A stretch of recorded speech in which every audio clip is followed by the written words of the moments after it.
Isa ang barangay ng Zamora sa bayan ng Santa Rosa sa nakatanggap ng service vehicle galing sa Kapitolyo.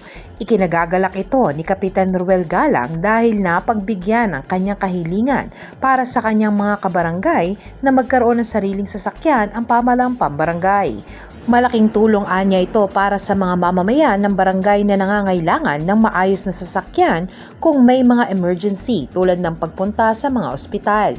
Mas mapapadali na umano ang kanilang buhay dahil mayroon na silang sariling sasakyan na pwede nilang magamit sa oras ng pangangailangan.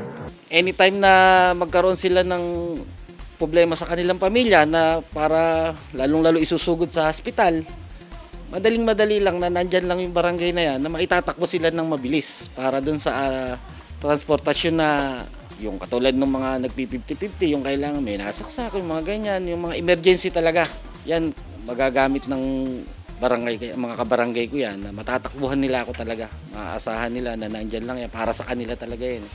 Buwan ng Mayo taong kasalukuyan umano kaagad inaprubahan ang sulat kahilingan ni Kapitan Galang kay Governor Oy Umali na kung maaari ay bigyan sila ng ambulansya dahil hindi pa raw nagkakaroon ng kanilang barangay ng sasakyang tulad nito at tricycle lamang ang ginagamit tuwing mayroon silang emergency. Nung po kasi na inatake yung kapatid ko, wala po kaming masakyan na talaga. Tricycle lang at talagang hinahawi namin yung mga kasi wala kaming patrol. Kasi po ako po, kagaya po ngayon, last term ko na po ngayon, pangatlong term ko na po.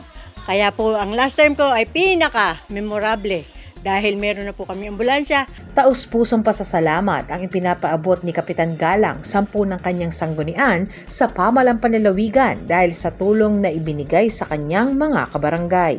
Para sa Balitang Unang Sigaw, Amber Salazar.